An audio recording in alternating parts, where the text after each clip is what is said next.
We start at 4:30 with breaking news. A school bus driver was shot on 35W near downtown Minneapolis.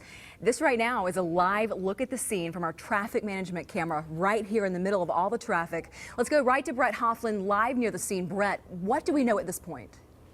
Lindsay, we just heard from police a couple of minutes ago. They tell us this happened at about 2:20 this afternoon. We're in the area of 35W and 94 westbound near Chicago Avenue. I'll step out of the way. You can still see this is a very active scene. You can still see the school bus involved, and then there's many law enforcement personnel. Traffic, again, is moving slowly around this scene. We know this all started as a crash involving a car and a school bus, and we have some video from earlier today. A driver of a car got out of his car, pointed his gun at the bus. Police say he fired multiple shots, hitting the driver.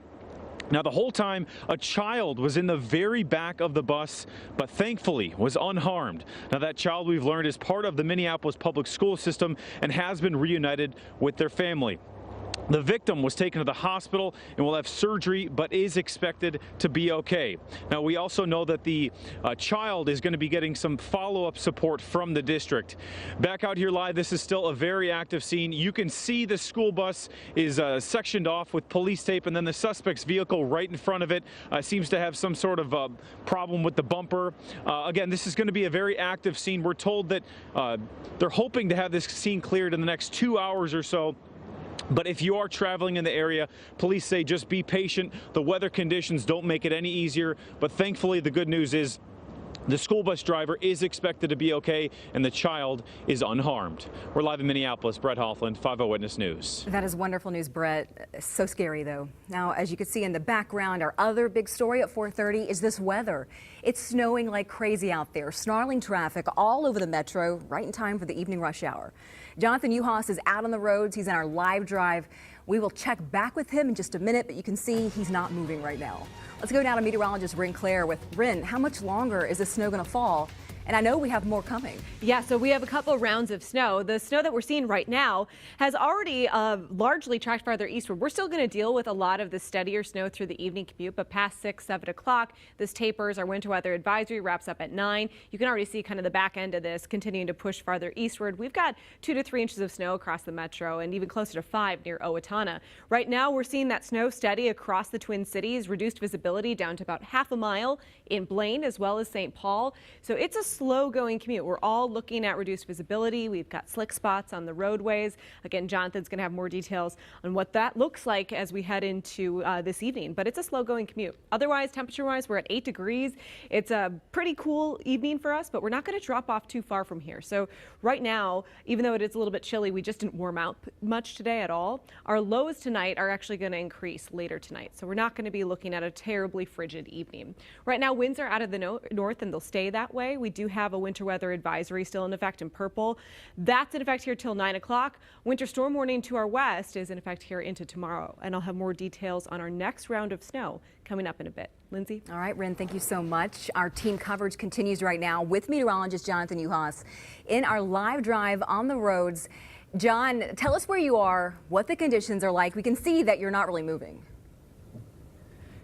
Lindsay, I'm with photographer Jason Hansen, and we have traveled a quarter of a mile, and that has taken us probably close to 20 minutes. It's total gridlock. We're trying to get onto West 94 and go toward downtown Minneapolis, but nobody's really moving. I mean, we're just crawling here, and snow is not even falling that hard. I think it's just the high volume of traffic and then the incident that's going on in Minneapolis on 35 with the bus. But this is really, really tight traffic. Now, the interesting thing is that the roads are really not that slippery like they were with that freezing rain here on Sunday, but it's just slow going. Lots of traffic out here, and we're going to try to get through more of the city and show you what it's like. But if you don't have to go out, I wouldn't, because it's going to be triple your time anywhere you're going, especially on these highways. All right, it looks like you're just getting on 280. Good luck out there, Jonathan. Be safe and go slow. Now let's go to Joe Mason, live in St. Paul. Joe, lots of schools canceling activities for tonight. Yeah, Lindsay, the gym here at Parkway Middle School is empty. They canceled a basketball game that was scheduled here for this afternoon. It's one of 15 schools around the city that closed early because of the weather. Good afternoon, staff and students. As you heard, we are going to be releasing at 1:30. All EDL and after-school activities, including boys basketball, has been canceled. She almost sounded like the voice of God as Parkway Middle School principal Mindy McBride made the announcement. Classes were ending early because of snow. You know, we live in Minnesota. We never know. And as educators, we always have to be adaptable and flexible. So this is truly living in that moment. An army of buses lined up early to bring all the troops home. The deep freeze closed the school 4 days last week. The weather has now canceled the first 3 basketball games of the season, leaving coaches and players scratching their head, literally. Man, the weather, man. So they were a little frustrated. I was like, it's out of our control. It's nothing we really can do about it. Everyone must go home. Yeah, we live in Minnesota, and it ain't always easy because, like, man, the weather, man. Man, the weather, man. But this is what we do. This is who we are. And it's good these students learn that lesson, even if it sent them home early from school. And let's hope everyone made it home safely. Minneapolis schools canceled all after-school activities today. Just another beautiful winter day here in Minnesota. Live in St. Paul, Joe Mason, 5 Eyewitness News. All right, Joe, it is beautiful, just cold and slippery out there. When you aren't by your TV, you can get the latest weather and traffic alerts right on your phone with our KSTP app. It's free to download for Apple and Android devices. In local headlines, one person is dead, another badly injured after this house explosion and fire in Dakota County. From Chopper 5, you can see there's nothing left of this home, which is near Hampton. This happened just after 6 this morning. The Dakota County Sheriff says they found a man at the scene badly burned who said he was looking for his wife. He was taken to Regions Hospital. A few hours later, crews recovered a body from the home. The cause of the explosion is under investigation. The Minneapolis Park and Recreation Board must now take over operating a controversial park near U.S. Bank Stadium. That ruling came down today from a district court judge in Hennepin County. The park board had leased the park to the city of Minneapolis for 50 years for just $1 in 2015. But a former city council member and former city council candidate sued, claiming the entire deal was unlawful. Today, the judge ruled against the city and ordered the park board to begin operating the park. Today, voters in northern Minnesota are casting ballots in a special election to fill a seat in the state Senate.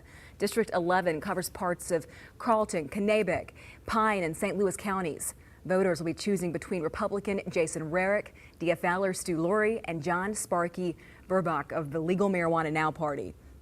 Lurie's father, Tony, resigned last month after being named Human Services Commissioner. President Trump is just hours away from giving his State of the Union address to Congress. The messages he wants to focus on in his speech tonight. And a disrespectful message about the homeless in the Twin Cities.